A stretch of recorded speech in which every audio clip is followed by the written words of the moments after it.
Gonna start. All right. Hi, everybody, and welcome to webinar 3 from the Far Right Analysis Network. So I'm a member of the executive committee. My name's Alexander.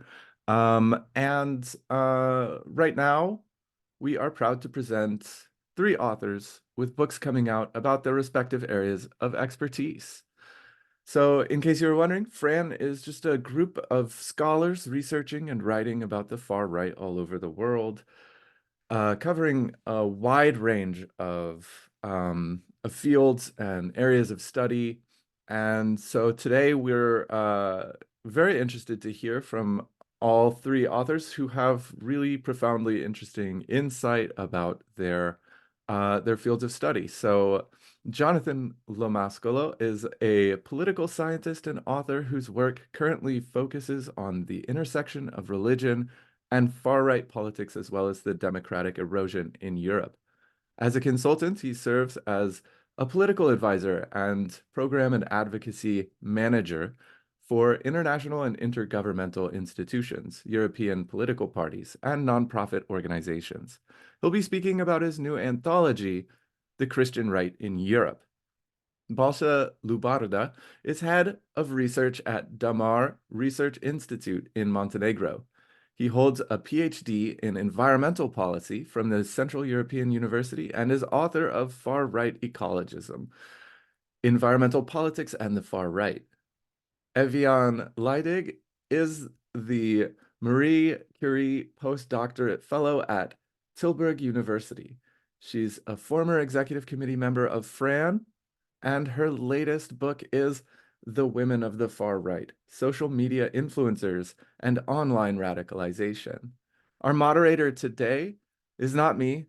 Don't cry. It's Justyna Kajta. She's the chair of the Polish Sociological Association. She is the postdoctoral researcher at the Institute of Social Sciences at SWPS University in Warsaw. She researches, forget what I said about the chair thing, that was an old bio, sorry about that. She researches class mobility, transition to adulthood in the times of crisis, biographical experiences, and the motivation of young activists. Her 2020 book, Young Radicals, about the identity of the Polish national movement, received an honorable mention from the Polish Sociological Association in the 2020 Stanislaw Ossowski competition. Okay. So thank you all for joining us, and I will turn it over to Dr. Kajta to begin our event. Thank you. Thank you, Alexander, for a nice introduction. And thank you for inviting me. I have to say that I'm quite happy to have this opportunity to talk with the panelists, the authors of the books, as Alexander mentioned, which tackle highly important issues regarding radical right developments, influences, and dimensions. And I propose to start with a round of questions to each of you, to each of the panelists, which I suppose will be a chance for you to present some of the main findings, ideas included in your books. And I'm also pretty sure that it will serve as a great introduction and encouragement to read the books for those who didn't have a chance to do it before the meeting. And I will start with a question to Gionathan. The book you edited, The Christian Right in Europe, concerns religion and radical right world. And I have quite a general but complex question, which seems to be a good entry point, at least in my perspective. I hope you will agree with it. Could you provide us with the concept of a Christian right ideology? Firstly, what would be the relation between this concept and such terms as radical right or far right? What are the links, connections, overlappings? And secondly, what are the dominant features of Christian right ideology? Since you collected the articles from several countries, I'm wondering what is common for those countries and what are differences or phases of this ideology which can be identified depending on the region or state. Great, thank you very much. I'm really happy to be here and share some insights of the research of many researchers that have worked on the book. I have a copy here. I'm just I'll just show you for a moment. So yeah, basically the ideology of the Christian right in Europe is quite similar to the current ideology and talking points and narratives of the far right and the radical right, which is part of this current success in Europe, which explains basically its success because it's talks exactly or similar to the points that the far right is concerned about identity, about the identity of Europe, and obviously it puts that into a Christian identity context, in a religious context, and anti-gender and the whole gender issues are obviously on top of their ideology. So it's one of the most important points for them, which is basically obviously the rejection of abortion, which is kind of a really old narrative within the Christian right, the preference of a patriarchal family model, of the traditional family, or as a kind of the biblical, in a kind of a religious context, a biblical family. Those are really important narratives of the Christian right and the ideology points. Rejection of rights pertaining to sexual orientation and gender identity, obviously. So, for example, gay marriage, transgender identity.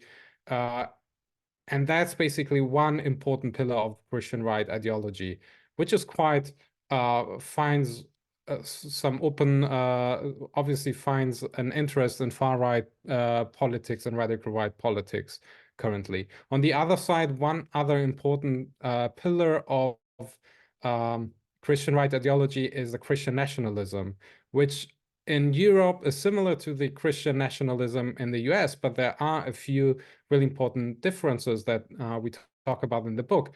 For example, the hostility vis-a-vis Islam and the conviction that Christianity is a superior religion, or the conviction that Europe should be a Christian nation and therefore tied up to questions of ethnicity and of identity is a second really important ideology point and narrative that obviously has risen since the so-called refugee crisis in 2015 and has kind of contributed to the risen profile of the Christian right in Europe.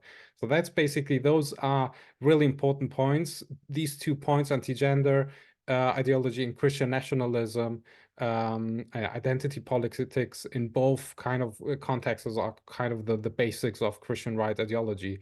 And then obviously we have other narratives that come into play as well, doomsday narratives, which are obviously really important in a religious context, conspiracy theories like the Great Replacement. All those narratives are coined in a religious way in order to talk to their audience, and is all framed in order to reach their audiences with exactly the talking points and the ideas they're interested in. So, and there are, in a more abstract terms, there are quite a few characteristics that are important to understand the Christian right. So they prefer nationalism to globalization. They prefer legal sovereignty over international law, especially pertaining gender issues, but basically a lot of other issues as well. Hierarchy over democracy, the collective over the individual, especially obviously Christian collectives in that sense, a religion over the secular, as well as duties over liberties. Those are kind of main ideology points in the framework of Christian right ideology, especially in Europe. So those are the basics to understand Christian right ideology, especially in Europe. And then I think you were also asking about the relationship to far right and to the radical right in general, right? So this is quite that's quite significantly different than to the Christian right we all know from the US. So basically, the relationship between churches and far-right parties and movements is historically completely different. So there is a lot of taboos involved, especially since World War II and fascism, and therefore, and basically on one side we have the rise of the far right and the radical right parties, and they are interested in what is often called hijacking religious topics, which has been happening with the rise of populism as well in the last 10 years, in order to mainstream and normalize their message on one side. But they're really they are afraid of looking too religious, too fundamentalist, too faithy in a certain sense, because they know that there is not a big electorate in Europe, because obviously Europe is quite secularized. But they need that kind of, they're really looking into that kind of narrative. On the other side, we have radicalized church people and people of faith and clergy that are interested and have far-right ideologies, but they are really afraid or have to be aware of not being too to have a too close relationship with far-right parties and movements, mainly because they could it's tabooed as well. It's a taboo as well to kind of go together with far-right parties. And the result of that is what I call the triangle of collaboration, so that we have far-right parties on one side and Christian movements and far-right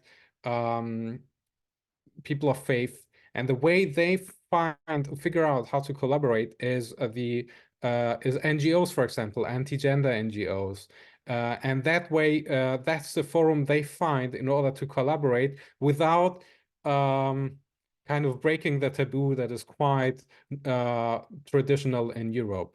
But obviously, that kind of collaboration is not is not their aim. It's just kind of a strategy to overcome exactly the taboo. And we've seen it in many countries, like in Hungary. Once this taboo has been broken, there is no need for anti-gender or other kind of NGOs, because you can do it all in the open, and everyone has been, or it's been kind of normalized, this kind of relationship. Thank you, Gionathan, for this insightful answer. And I think because I have some additional questions and thoughts, but I think we should smoothly go to another panelist, and then we will have a joint discussion after all three. And I also encourage the audience to write the questions in the chat, so we could easily refer to them later on if you so feel free to share some questions or ideas in the chat. And my next question will be to Balša. Yeah, I would say that far-right and environmental issues is not so obvious, is not so obvious link as in the case of religion and far-right. So my question again is quite general, but crucial. Could you explain the concept of far-right ecologism, since environmental issues are usually linked with the left, at least in public discourses or popular knowledge? What is specific or unique in the far-right discourses on environmental issues, and what or who is defined as the opponent or the main threats to the environment by them, and how the far-right actors would like to, counter them, fight with them? Thank you so much, Justina, for the questions. Thank you, Alexander. Thank you, FRAN, for organizing this. Also, congratulations on to the fellow panelists on their books as well. I can't wait to get my hands on both of your works. It takes some time for them to get to Montenegro, but hopefully that will happen soon. I hope you can hear me. I'm speaking up a bit because I heard that my laptop my microphone has some problems. So to start off with a kind of a simple response to the question, what is far-right ecologism? This concept that I dedicated a whole book to. And the simple response would be that far-right ecologism is an ideology. And basically that the ideology from which the far-right derives its or kind of generates most of its environmental discourse today. Now, just by implying that the far right kind of uses ideology to offer something on the environmental terrain or environmental domain, that may imply that strategy, or political opportunities are irrelevant, which I definitely do not argue. This does not mean that the environmental agenda is not strategic. This does not mean that the far right is not opportunistic when it comes to environmental politics, but it means that the far right actually has something to lean on when it comes to their policy positions and policy preferences, and that something is far right ecologism. That ideological link between the far right and between the environment is, as I argue in the book, pretty much as old as both, as old as the far right as an ideology, and as old as we could argue possibly also environmental thought. So the beginnings of the mid to actually late 19th century writings on the connection, the romanticized connection between human beings and the environment, is also where we can find traces of this nationalistic thought. And in contemporary political communication, far right around the world, not only in Hungary and Poland, actually kind of tends to go back to that ideological link established in the 19th century writings to argue and to advocate for contemporary positions. So connecting, for instance, the need to go back to the land and to nurture one's own piece of land, to connect that to, for instance, preference for family farming or organic farming and permacultural practices. There's a lot of interesting things when it comes to the specific policy positions, but what is characteristic or what is specific to the far right, but also any other political ideologies, that they ground these policy preferences in ideological explanations. What is also interesting in that sense, and perhaps asks a more fundamental theoretical question, is that, of course, far right, pretty much like any other actor in the political spectrum, tends to change their policy positions. But even when they change these policy positions, they still go back to some of these ideological explanations. One example where the far right has been changing its, say, policy stances has been climate change. And especially I witnessed that in the case of Poland, where, for instance, also with the formerly ruling Law and Justice Party, the PiS, but also with the opposition parties, there has been some shifts towards climate acceptance, although less in the opposition now. And even when these shifts happen, and we're speaking of rather radical shifts from claiming that climate change is a hoax to accepting that climate change is a scientific fact, that we need to do something about it. So even when something radical as such happens, the far right is still using its own kind of ideological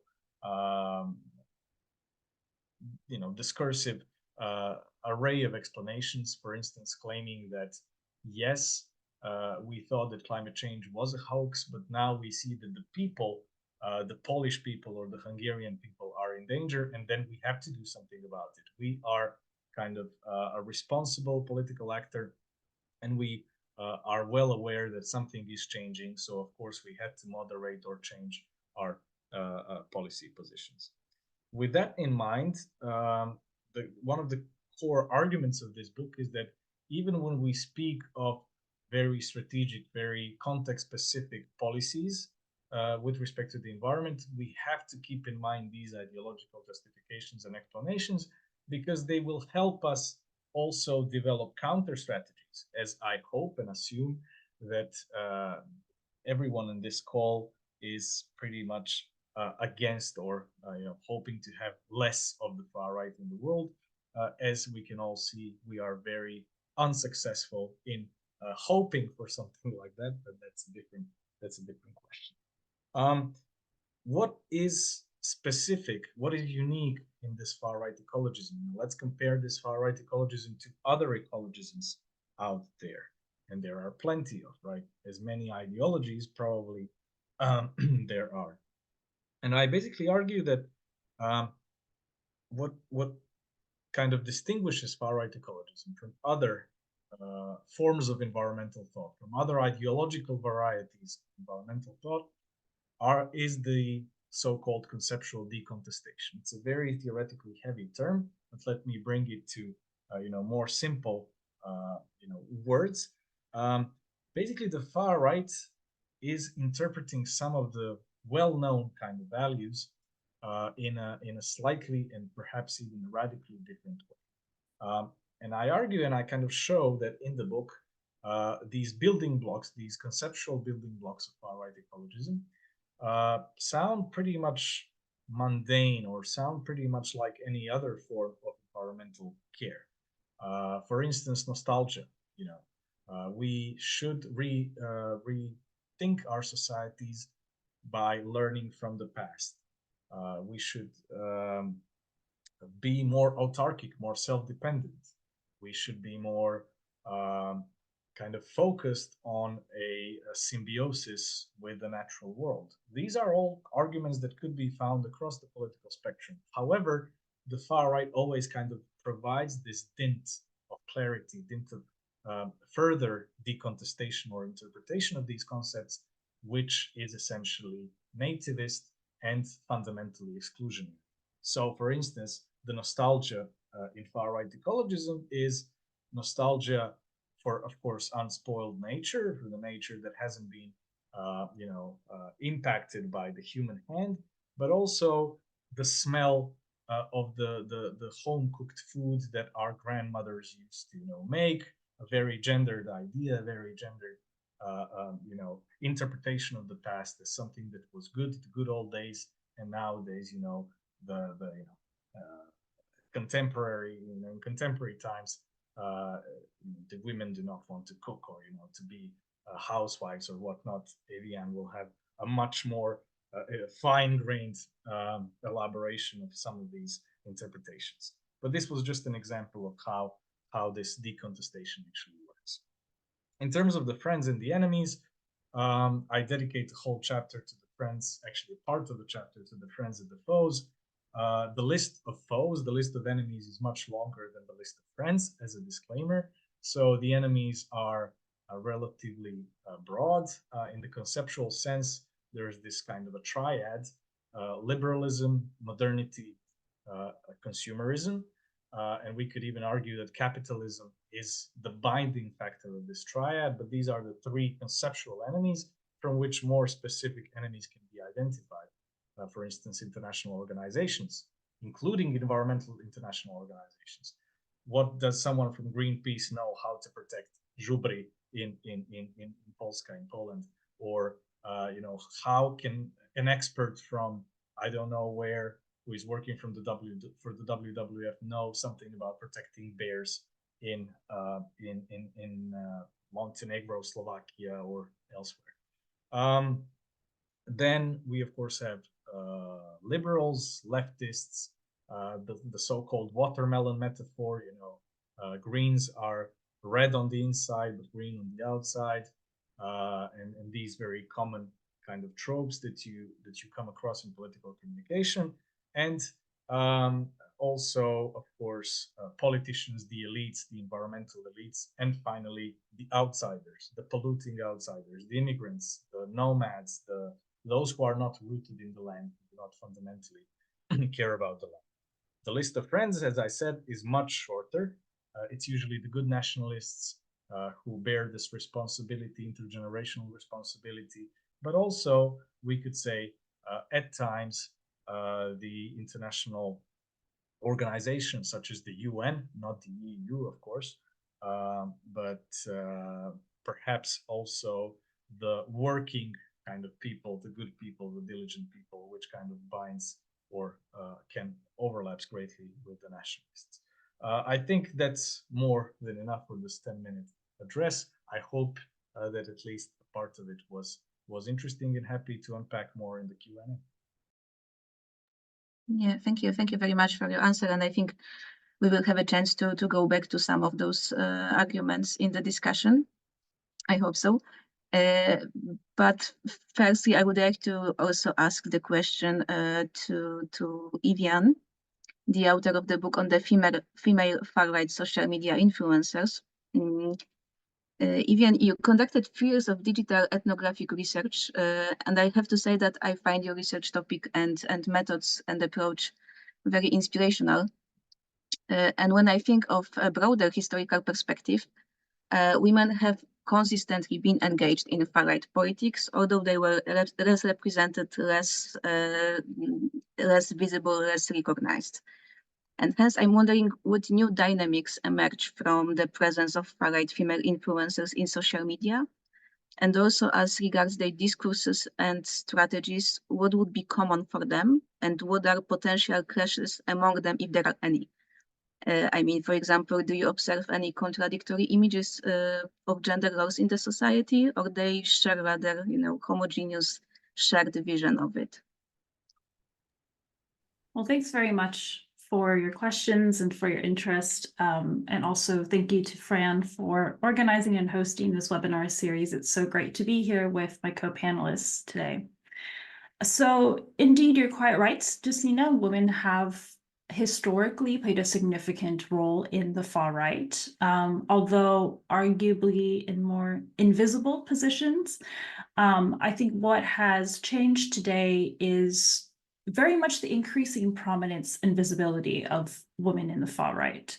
Whether that be as leaders of political parties, especially in Europe, whether they serve as elected officials at different layers of government, or perhaps within social movements and grassroots organizations.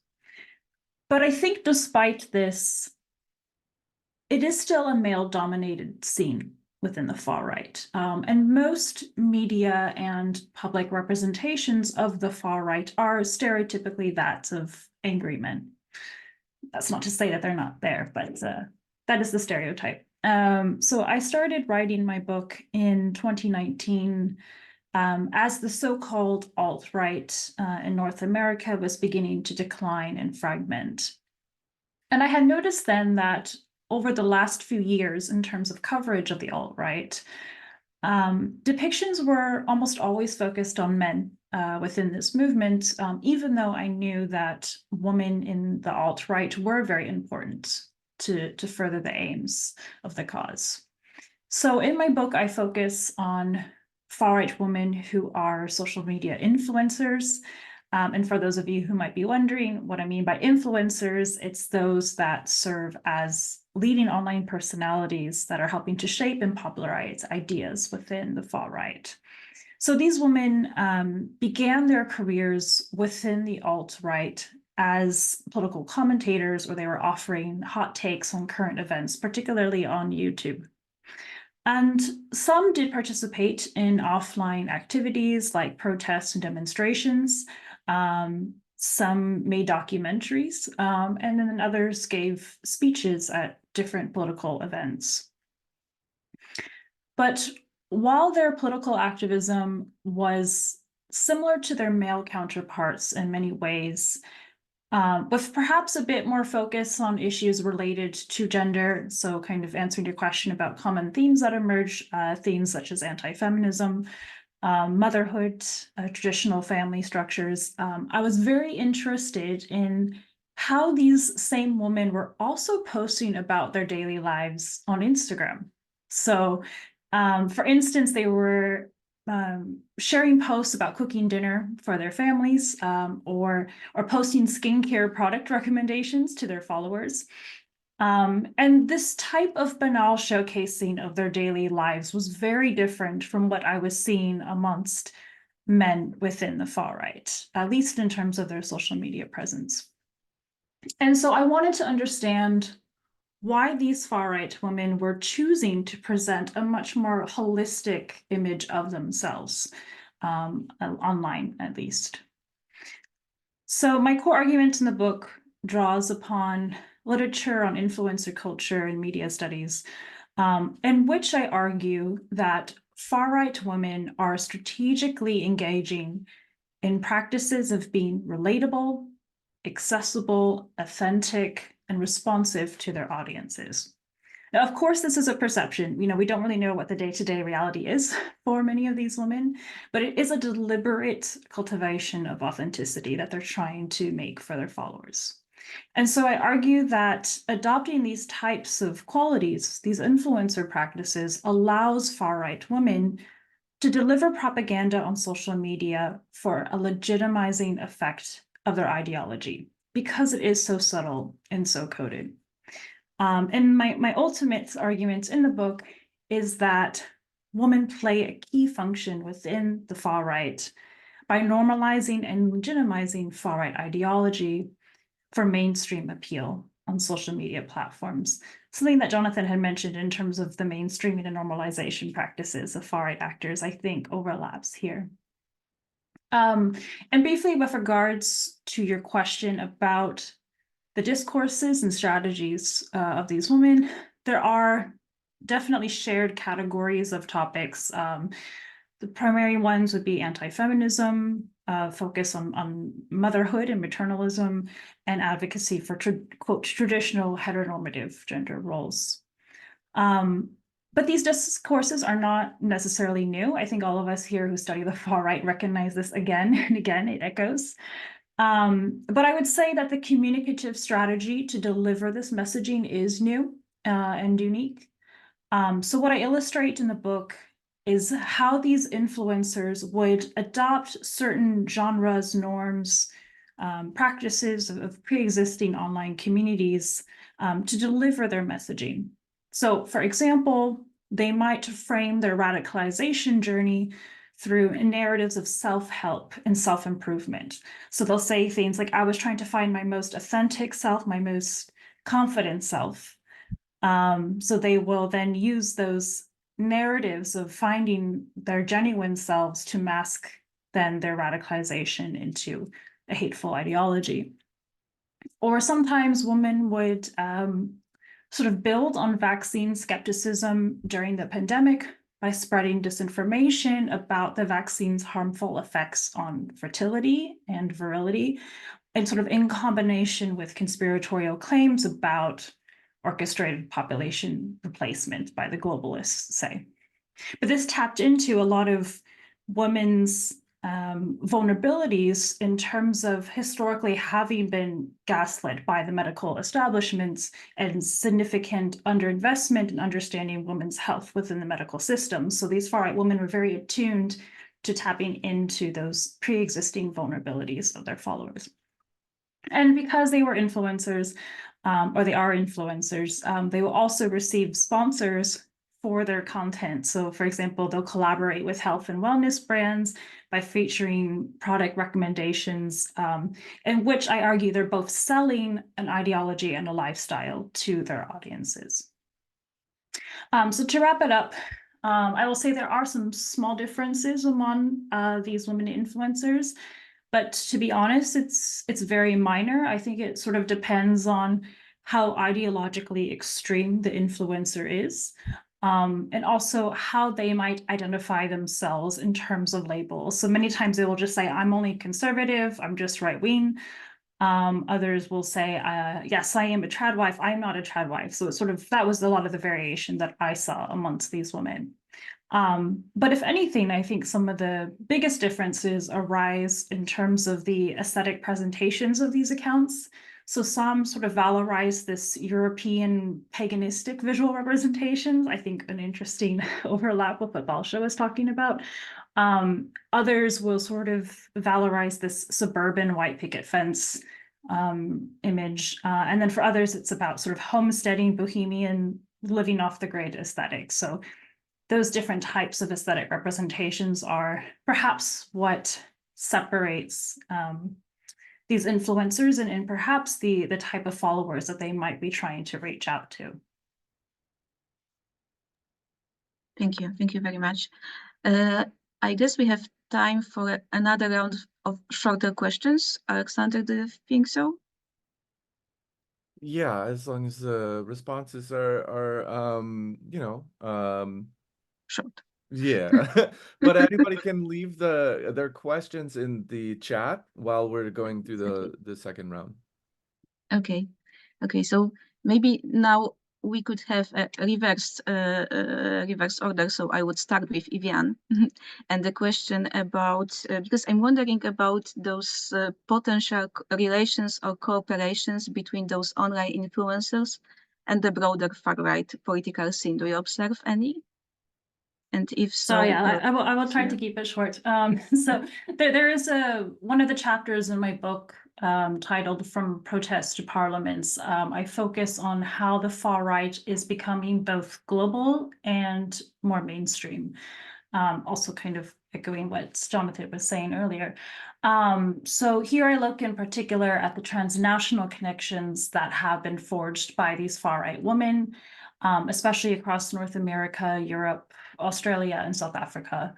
And particularly at the height of the alt-right, we saw that these far-right women influencers were sort of engaging in transnational connections at different scales, right? So sometimes it was on the ground anti-migrant protests, filming documentaries, going on speaking tours, giving speeches for far-right political parties in Europe.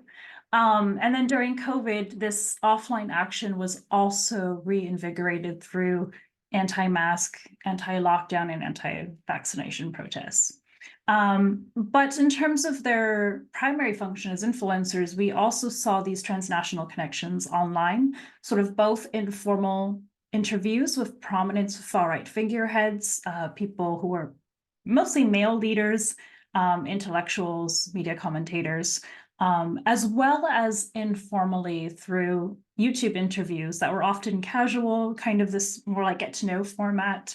But speaking to my earlier point about sort of these representations of authenticity, these influencers would also meet in person and then post selfies together on social media.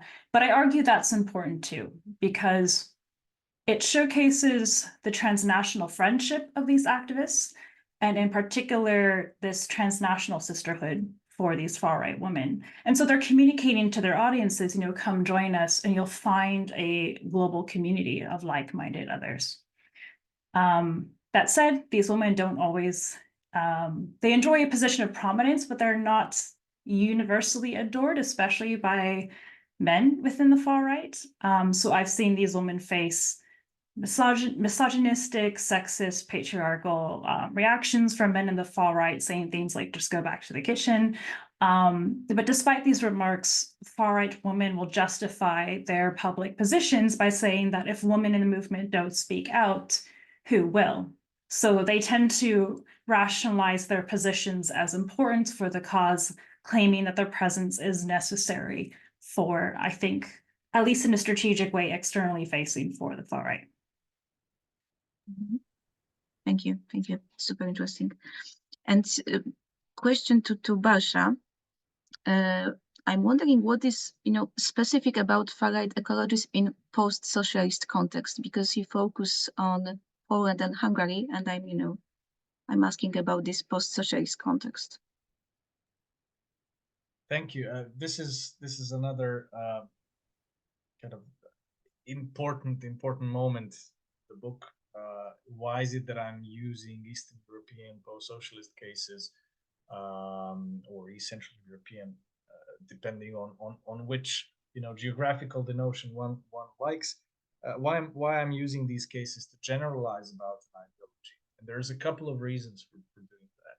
One is the fact that the far right in post-socialist Europe has been mainstreamed even before this has become the case in some other countries, and especially we could argue that has been the case in Hungary and Poland, where the far right politics have always been a constitutive part of the mainstream, irrespective of whether we are talking about the role of specific parties. The far right parties have always been had a relatively high support.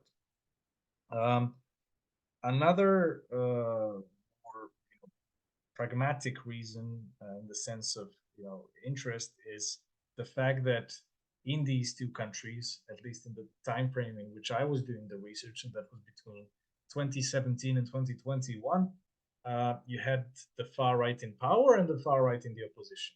So especially in the environmental domain, but in any other policy domain, you could see these competitions, these contestations. So how to make the best possible, policies and how to better justify them, which of course created some tension in the far right spectrum. Third point has to do with the history of environmental movements in not only these two countries, but also in the broader post-socialist region. More specifically, so what I'm alluding to is the fact that nationalism has always been kind of mirroring the environmental.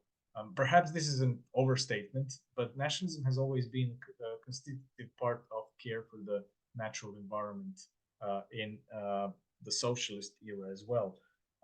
Certain, environmental histories of environmental thinking, of environmental activism, kind of shows that the care for nature has been kind of related to the care for the nation, as kind of an act of patriotism.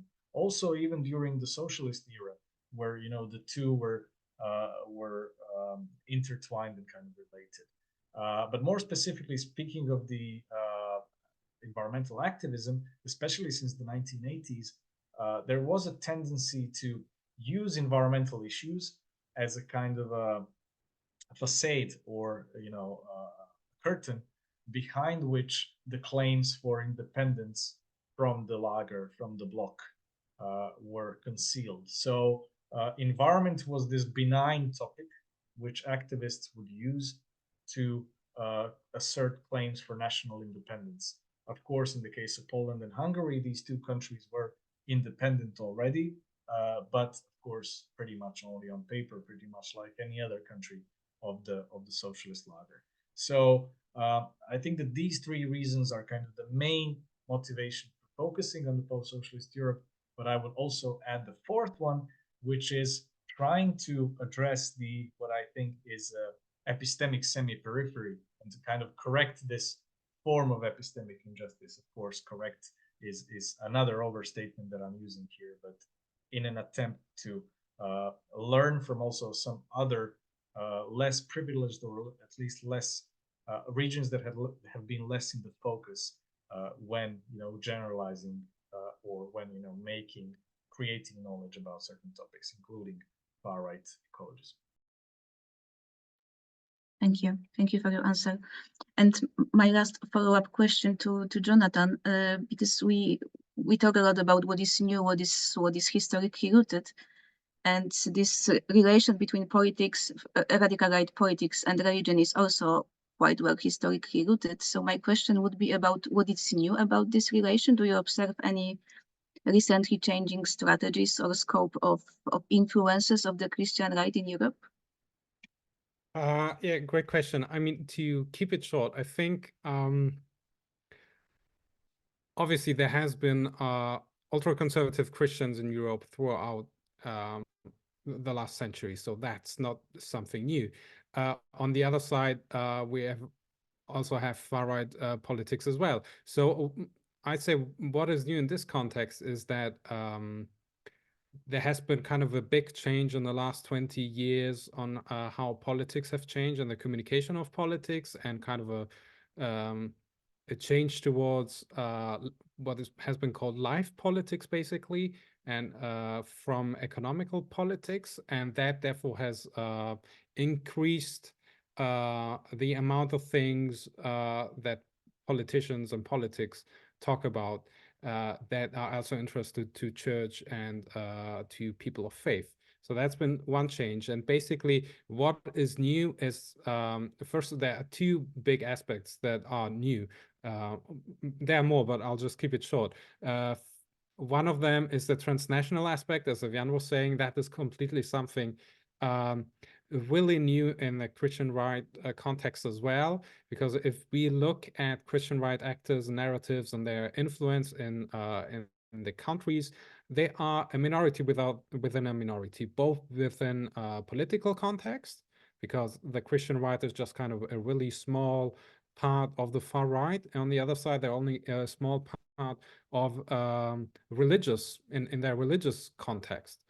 But given the transnational aspect of that and the really strong collaboration between those actors on a European level and on a global level, that kind of change, that is something that we've seen in the last 20, 30 years, and that is completely new. On the other side, on a kind of more religious side, we have an interdenominational aspect as well. So basically, European history has been, in the last, I guess, 600 years, one of the dominant aspects of European politics and European religion has been the fights and the conflicts between denominations, either Roman Catholic, Orthodox, or Protestant. And basically, the Christian right actors or fundamentalists in a certain way have always been against any kind of ecumenical dialogue due to their theological beliefs. And the Christian right is strangely completely changing that aspect. They agree on all those issues I started with, on anti-gender, on Christian nationalism, and they leave out the whole theological baggage and that they have been fighting over for the last 600 years, and agree on all those things and work together on it and are quite successful in it. So that's definitely something really new in Europe that is kind of, and we have never seen. Yeah, okay, thank you so much for all your answers. And now I think it's time to open the discussion. There are any questions from the audience? I hope so, don't be shy.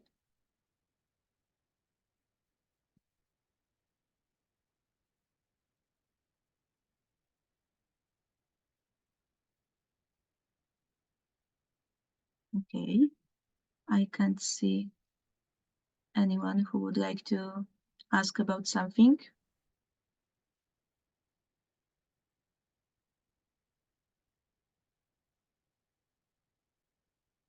So maybe We've got one here. okay, okay, we have one question to all of you.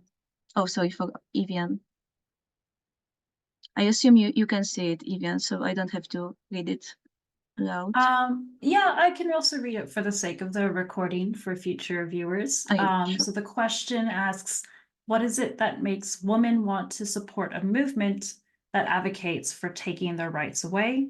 What about far-right ideology appeals to women? So thanks very much for this question. And indeed, I think it's one that we tend to be confused about, right? It seems very paradoxical that you would see women support a movement that is fundamentally working against their rights. Now that said, there throughout history have been people, minoritized people who have supported movements working against their rights. So I don't think this is a new thing in human nature, but it's a great question.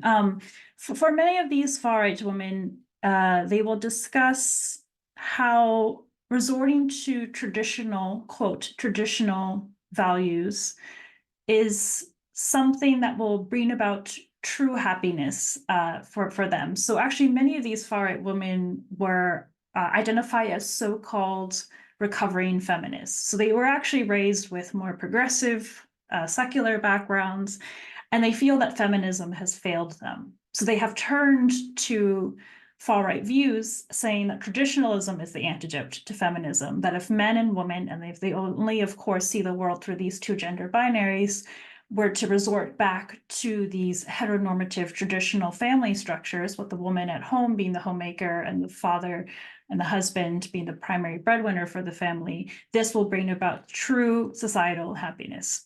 Let's take that with a grain of salt, however. But for many of these far-right women, they also describe things like motherhood as something that is empowering and provides agency to them. They see their reproductive value as something that is tied to their social value. And so they will support a movement that will, in many ways, work for them. And I think part of me is a pessimist too, particularly for these influencers, because there are so few far-right women who are so visible within the movement, but these influencers have been quite successful in being the spokespersons for that. That I think they very much do enjoy the visibility, the celebrity and attention that they receive in these movements. And so that is the pessimist in me that also says that there is an aspect of self-interest and self-desire for these women, because some of them have left and then they've come back into the far-right scene, and they'll say things like, God gave me this platform for this message, and I would act ungrateful if I didn't take advantage of it to spread these ideas. And so it shows that even if they do try to leave, they're still quite attracted to wanting to remain on the far-right scene and be spokespersons. But thank you very much for that question. And we have another question to Gionathan. Yes, I can read the question as well for the recording. I'm interested in the relationship between the US religious right and that in Europe. You explained some of the differences, but are there ties between the two? Are they supportive of each other? Which is a great question. Yes, absolutely. The Christian right in Europe is highly influenced by the Christian right in the US. There are obviously historical differences, a lot of them, but the style, the strategies, the narratives, the money, the logistical support, they are really tied together and they work really close together. They have a lot of organizations, a lot of NGOs that we were talking about, or that we talk about in the book, like World Congress of Families, for example, and many others are co-led or come from or originate in the US. A lot of money, as I was saying. But one interesting thing is that we have really that the Christian right in Europe often serves as a kind of highway for all those narratives to import them into the European far-right context, and then subsequently in a mainstream context, and the other way around. So there is this there is a really close collaboration, and we dwell into that and a lot in the book, that the Christian right in Europe otherwise wouldn't be that well equipped, financed, and organized without all the know-how from the US.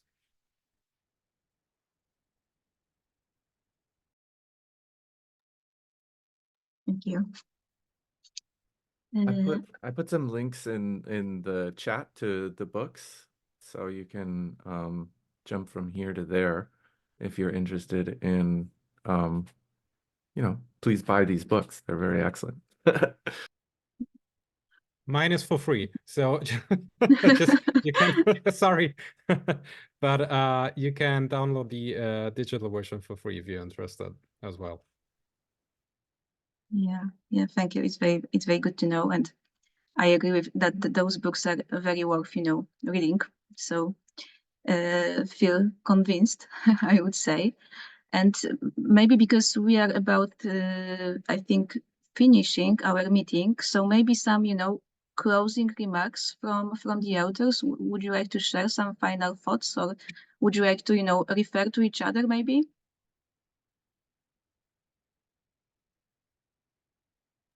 Well, I don't have much to say, except please do go read the book. There's a lot more juicy stuff in there, but no, I think it was really great to have this conversation. I definitely noticed a lot of overlap between the three of us. I mean, yes, we focus on separate topics, but there definitely are aspects like Gionathan mentioned about, gender ideology, for instance, in terms of its religious revivalism. And I also see those religious arguments being used by far-right women influencers as sort of tactics towards radicalization. But also with Balša's mention about how nationalist imaginaries can be constructed around environmental representations. And certainly I see that with influencers too, in terms of let's go back to the land and sort of these, I would say, a lot more aesthetic interpretations. But I think overall, there was some very interesting overlap, I think, in terms of how these topics can also be seen as part of the broader, let's say, culture wars that the far right likes to debate on. So thanks very much to all my co-panelists for engaging in the discussion. Thank you, Eviane. Thank you. If I may add 2 more sentences. We had was it Miranda who had a comment, and thank you, Miranda, for attending. Pretty much to anyone else. I also wanted to share how I think that we two takeaways at least are in my head, kind of present now. One is that we really should be thinking of the far right not as a single place in this, ideological space, however we want to define it, but more as a spectrum. And I think that each and every one of our presentations kind of spoke to that problem in a way. The second takeaway, again, very short takeaway, is that when it comes to the far right, but also when it comes to politics in general, we should expect the unexpected. In the sense of that there are no topics or no kind of bedfellows in that sense that we should not expect to find together when it comes to the far right. And I think that this is especially the case with Eviane's work and my own, that that much as you wouldn't expect, there are plenty of, I would say, far right environmentalists around the world, but also female influencers for the far right or of the far right. So once again, thanks for the invitation, and thank you to Eviane and Gionathan and thank you, of course, Justine, for the questions, but thank you for the presentations as well. Yeah, I would like to thank as well my co-panelists. Thank you for your ideas. And I think one of the points that come to mind is, or that I've been thinking about, is the nostalgia as well, as Balša was saying. And I think Eviane and we talked kind of indirectly about that as well, and how forceful that and how powerful those kind of thoughts can be, and how far they can reach in a lot of different contexts within politics and life. So I think that's something to that kind of crossovers in all our works as well, that kind of longing for something that there isn't anymore, but that could eventually be again. So yeah, thank you very much for this really great discussion, and to my co-panelists, and Justina, thank you as well. Thank you for your insightful statements, and first of all for your studies and books which you share with us. And thanks to the audience for participating in these meetings, and Alexander for organizing it. Thanks for inviting us. Okay, thank you, everybody. Thank you. Have a nice evening. Bye. Thanks, everyone.